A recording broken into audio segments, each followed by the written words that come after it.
I think Silky the Fairy cut us off there. Back for the very end of chapter 4. Here we go. So we were looking out for waterfalls, aren't we? This is such an interesting and exciting tree, said Beth, finishing her cake.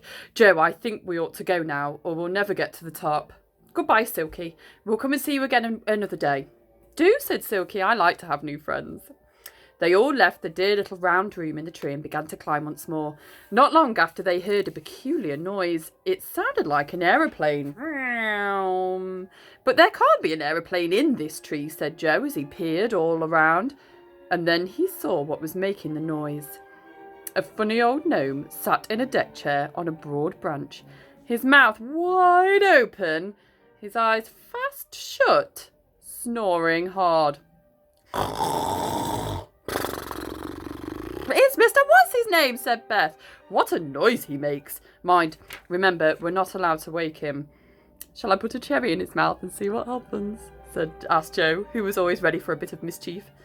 A faraway tree was now growing cherries all around it, and there was plenty to pick. No, Joe, no, said Beth. You know what Silky said. He might chase us. I don't want to fall out of the faraway tree and bump down from bough to bough if you do.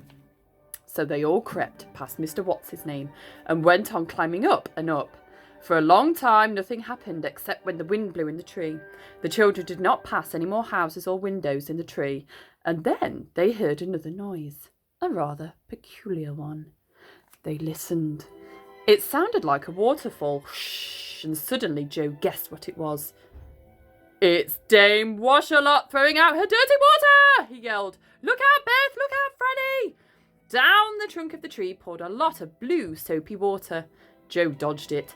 Franny slipped under a broad branch, but poor old Beth got splashed from head to toe.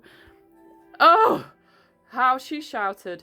Joe and Franny had to lend her their handkerchiefs. I'm so unlucky, sighed Beth. That's twice I've been soaked today. Up they went again, passing more little doors and windows, but seeing no one else. And at last they saw above them a vast white cloud. Look, said Joe in amazement. This cloud has a hole in it, and the branches go up. And I believe we're at the very top of the tree. Shall we creep through the cloud hole and see what land is above? Let's, said Franny and Beth. So up they went. That's the end of chapter 4, children. I'm putting in the bookmark. See you next time to see what lands at the top of the tree.